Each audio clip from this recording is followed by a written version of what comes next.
हरे कृष्णा।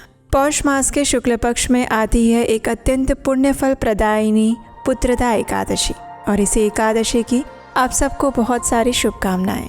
इस बार ये वर्ष 2025 की अंतिम एकादशी तिथि है और पौष मास हमारी आध्यात्मिक यात्रा को सशक्त बनाने के लिए अत्यंत महत्वपूर्ण मास बताया गया है। इसलिए भी ये एकादशी तिथि हम सब के लिए विशेष बन जाती है। तो चलिए इसी पौष मास की पुत्रदा एकादशी के उपलक्ष्य में हम उसी से जुड़ी हुई इस पौराणिक कथा का श्रवण करते हैं। आइए पुत्रदा एकादशी व्रत कथा आरंभ करते हैं। पुत्रदा एकादशी का महात्म्य भगवान श्री कृष्ण और महाराज युधिष्ठिर के सुंदर संवाद में मिलता है।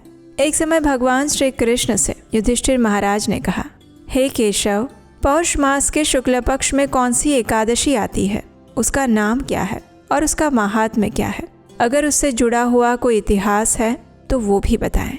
ये सुनकर भगवान श्री कृष्ण कहते हैं, हे राजन, पौष मास के शुक्ल पक्ष के दौरान आने वाली एकादशी को पुत्रदा एकादशी कहते हैं। इस एकादशी व्रत का पालन करने से मनुष्य के समस्त पाप नष्ट हो जाते हैं। इस एकादशी व्रत का पालन करने से मनुष्य विद्वान और विख्यात बन जाते हैं। अब इस एकादशी की शुभ महिमा सुनिए। एक समय राजा सुकेतुमान एक भद्रावती नामक राज्य पर शासन करते थे। उनकी रानी का नाम था शैव्या। संतान सुख के अभाव में राजा और रानी दोनों ही अत्यंत दुखी रहने लगे थे। अधिकतर समय वे अपने शोकमग्न अवस्था में व्यतीत करते थे और अपने इस शोक को दूर करने के लिए वे दोनों धार्मिक कार्यों में रत रहते थे। उनके पितृगण भी अत्यंत चिंतित थे, क्योंकि राजा सुकेतुमान के बाद कोई भी उन्हें पिंडदान नहीं करने वाला था। अपने पितृगणों के दुख को समझते हुए राजा और भी अधिक व्यथित होने लगे थे। उन्हें अपने मित्रों, शुभ चिंतकों, मंत्रियों के साथ में कुछ भी आनंद का अनुभव नहीं होता था। वे अत्यंत हताश और निराश हो चुके थे। उन्हें ऐसा लगने लगा था कि संतान के अभाव में अब उनका मनुष्य जीवन भी व्यर्थ हो चुका है। उन्हें ऐसा लग रहा था कि पुत्र के अभाव में अब वे देवताओं, पितरों और मनुष्यों के प्रति ऋण से मुक्त नहीं हो पाएंगे। पर्याप्त पुण्य कर्मों और भगवान विष्णु की भक्ति के बिना मनुष्य को पुत्र, संपत्ति और ज्ञान प्राप्त नहीं होता। इस निष्कर्ष के साथ उदास राजा एक समय घोड़े पर सवार होकर किसी को बिना बताए गुह्य रूप से वन की ओर चले गए। राजा सुकेतुमन ने वन में प्रवेश किया। वहाँ अनेक प्रकार के पशु पक्षी निवास करते थे। वन में विचरण करते हुए वे अत्यंत क्लांत हो गए थे। अत्यधिक प्यास भी लग गई थी। वे शोक करने लगे कि यद्यपि उन्होंने यज्ञों और उपासना द्वारा अनेक देवताओं को प्रसन्न करने का प्रयास किया, अपनी प्रजा का पालन अपनी ही संतान की भांति किया, ब्राह्मणों को भोजन और दान देकर संतुष्ट भी किया, लेकिन फिर भी आज वे निसंतान हैं और इस प्रकार का कष्ट भुगत रहे हैं। इस प्रकार के विचारों में निमग्न राजा कमल पुष्पों से भरी हुई एक सुंदर झील के पास जाते हैं। उस झील के पानी में अनेक प्रकार के पक्षी क्रीड़ा कर रहे थे। कुछ साधुओं को उस झील के किनारे वैदिक मंत्रोच्चारण करते हुए राजा ने देखा, और ये देखकर वे तुरंत अपने घोड़े से नीचे उतर आए। उन सभी साधुओं को एक एक करके उन्होंने प्रणाम किया। राजा के इस प्रकार से शिष्टाचार देखकर सभी साधु अत्यंत प्रसन्न हो गए। उन्होंने राजा से कहा, हे राजन, हम आपसे प्रसन्न हैं, कृपया हमसे कुछ वरदान मांगिए। तब राजा ने पूछा, आप सभी कौन हैं? आप इस झील पर क्यों आए हैं? तब उन साधुओं ने कहा, राजन, हम विश्वदेव हैं, हम यहाँ स्नान करने आए हैं। आज अत्यंत शुभ ऐसी पुत्रदा एकादशी का दिन है। अगर कोई पुत्र की कामना से इस एकादशी व्रत का पालन करता है तो निश्चित रूप से उसे संतान प्राप्ति का वरदान मिल जाता है। ऋषियों की बात सुनकर राजा अत्यंत हर्षित हो गए। उन्होंने साधुओं से कहा, हे साधुगण, मैंने पुत्र प्राप्ति के अनेक प्रयास किए, लेकिन आज तक मैं सफल नहीं हुआ हूँ। अगर आप सभी मुझ पर प्रसन्न हैं तो मुझे एक सुंदर संतान प्राप्ति का आशीर्वाद दीजिए। तब साधुओं ने कहा, हे राजन, आज पुत्रदा एकादशी ही है।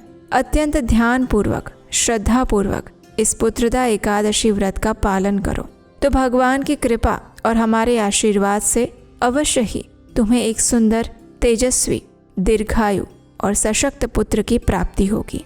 साधुओं के आदेश अनुसार राजा ने मंगलकारी पुत्रदा एकादशी व्रत का पालन किया।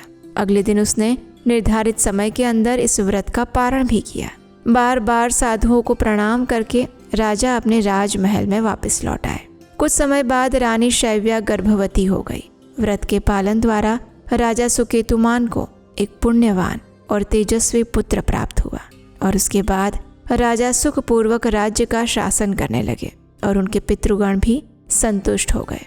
इस कथा का समापन करते हुए भगवान श्री कृष्ण कहते हैं, हे राजा युधिष्ठिर, इस पुत्रदा एकादशी के पालन द्वारा मनुष्य को संतान और स्वर्गलोक दोनों की प्राप्ति हो जाती है। ये एकादशी अत्यंत पुण्यफल प्रदायिनी है और इसलिए प्रत्येक मनुष्य को पूर्ण मनोभाव, नियम और श्रद्धा पूर्वक इस पुत्रदा एकादशी व्रत का पालन करना चाहिए। तो ये थी हमारी आज की पुत्रदा एकादशी की पौराणिक कथा। आशा है ये कथा आपको अच्छी लगी होगी और आप सब ने भी इस पुत्रदा एकादशी व्रत का पालन करने का संकल्प लिया होगा। और हाँ, अगर आप हमारे इस वैदिक ज्ञान के प्रचार कार्य की सराहना करते हैं और इस कार्य में अपना योगदान देना चाहते हैं तो स्क्रीन पर नंबर दिया गया है, वहाँ आप हमें आर्थिक रूप से अपनी सहायता भेजकर भी हमारा उत्साह बढ़ा सकते हैं। एकादशी हमें सिर्फ व्रत करना नहीं सिखाती, ये हमें अंदर से शुद्ध होने का मौका भी देती है। और इसकी शुद्धि से एक सवाल ये भी आता है कि क्या हम सिर्फ सुन रहे हैं या फिर सच में जीना भी सीख रहे हैं। मैं आपसे एक छोटी सी बात शेयर करूं। आत्मसात भगवत गीता जर्नी के 3 सेशंस ऑलरेडी कंप्लीट हो चुके हैं और ऑनेस्टली पार्टिसिपेंट्स जो हैं वो सिर्फ क्लासेस अटेंड नहीं कर रहे हैं, वो अपनी लाइफ को कॉन्शियसली रीडिज़ाइन कर रहे हैं। हर वीक उन्हें मिलते हैं simple but powerful life task जो सिर्फ बॉडी या सोल को नहीं, रिलेशनशिप्स, क्लैरिटी, इमोशंस और डिसीजन मेकिंग तक को हील कर रहे हैं। और इसलिए आत्मसात सिर्फ एक भगवत गीता कोर्स नहीं है, it's a life transforming journey specially for women. अगर आपको लगता है कि लाइफ में क्लैरिटी चाहिए, इमोशंस को समझना है, स्पिरिचुअलिटी को प्रैक्टिकल लाइफ में अप्लाई करना है, तो अभी भी थोड़ा सा टाइम बाकी है। अभी भी आप इस सेक्रेट जर्नी का हिस्सा बन सकते हैं, because every woman deserves inner strength, clarity and conscious living. Detail description में मिल जाएगी। अगर दिल ने हाँ कही है तो इसे इग्नोर मत कीजिएगा, जल्दी से अभी भी रजिस्टर कर सकते हैं। ये एकादशी विशेषकर निसंतान दंपतियों के लिए एक सुवर्ण अवसर के समान है। पुत्रदा एकादशी के दिन भगवान के पवित्र नामों का उच्चारण करते हुए फलों के द्वारा भगवान श्री हरि का पूजन करना चाहिए। नारियल के फल, सुपारी, बिजौरा नींबू, जमीरा नींबू, अनार, सुंदर आंवला, लौंग, बेर और विशेषतः आम के फलों से देव देवेश्वर श्री हरि की पूजा करनी चाहिए और इसी प्रकार धूप दीप से भी भगवान की अर्चना करनी चाहिए। पुत्रदा एकादशी को विशेष रूप से दीपदान करने का विधान बताया गया है। अगर संभव है तो रात्रि में वैष्णवों के साथ मिलकर जागरण करना चाहिए और इस जागरण के दौरान भगवान के पवित्र नाम यानी कि हरे कृष्ण कृष्ण कृष्ण हरे हरे, हरे राम राम राम हरे हरे, इस महामंत्र का अधिक से अधिक उच्चारण करना चाहिए। कीर्तन भी कर सकते हैं और भगवान की दिव्य कथाओं का श्रवण या पठन करना चाहिए। एकादशी के दिन रात्रि में जागरण करने वाले को जिस फल की प्राप्ति होती है वो हजारों वर्षों तक तपस्या करने से भी नहीं मिलती और ये सभी पापों को हरने वाली उत्तम तिथि है। चराचर जगत सहित समस्त त्रिलोकी में इससे बढ़कर दूसरी और कोई तिथि नहीं है। समस्त कामनाओं और सिद्धियों के दाता भगवान नारायण स्वयं इस तिथि के अधिदेवता हैं और इसीलिए इस पुत्रदा एकादशी का पालन भी पूर्ण मनोभाव, श्रद्धा और नियम पूर्वक करना चाहिए। इस एकादशी पर विशेष रूप से उपवास का पालन किया जाता है। उपवास यानी 2 अर्थ होते हैं, उप यानी नज़दीक और वास यानी रहना, यानी इस दिन अधिक से अधिक भगवान श्री हरि के नज़दीक रहा जाता है। उनके पवित्र नामों के जप द्वारा, उनकी कथाओं के श्रवण द्वारा, उनके पवित्र नाम के कीर्तन द्वारा। और दूसरा उपवास का अर्थ है किसी भी प्रकार के अन्न का त्याग करना। एकादशी के दिन हम किसी भी प्रकार के अन्न जैसे कि गेहूँ, चावल, दाल, फलियाँ इत्यादि सब्जियाँ, इन सब को ग्रहण नहीं करते। कई भक्त इस एकादशी तिथि पर निर्जल उपवास रखते हैं और कई भक्त सजल या सफल उपवास भी कर सकते हैं। प्रत्येक मनुष्य अपनी क्षमता के अनुसार दूध, फल, एकादशी प्रसाद इत्यादि के साथ भी ये व्रत रख सकते हैं। सूतक काल में भी ये व्रत रखा जा सकता है और पीरियड्स में भी रखा जा सकता है। बस आपको भगवान की प्रत्यक्ष सेवा पूजा अर्चना नहीं करनी है, लेकिन इस दिन उपवास रख सकते हैं, भगवान की कथा का श्रवण कर सकते हैं, इस एकादशी कथा को सुन सकते हैं और पढ़ सकते हैं और अधिक से अधिक हरे कृष्ण महामंत्र का जप कर सकते हैं। ये नियम सभी के लिए समान रूप से लाभदायी है। एकादशी के दिन इस पुत्रदा एकादशी की कथा का श्रवण अवश्य करना चाहिए। अगर संभव हो सके तो उसे दिन में सुबह और संध्या के समय शाम में दोनों समय इस एकादशी कथा का श्रवण करना चाहिए। और ऐसा कहा जाता है कि जो भी मनुष्य इस पुत्रदा एकादशी के महात्म्य को पढ़ता है या फिर सुनता है, उसे अग्निष्टोम यज्ञ करने का फल प्राप्त हो जाता है। तो ये थी हमारी पुत्रदा एकादशी के विषय में संपूर्ण जानकारी और इसकी पौराणिक प्राचीन कथा।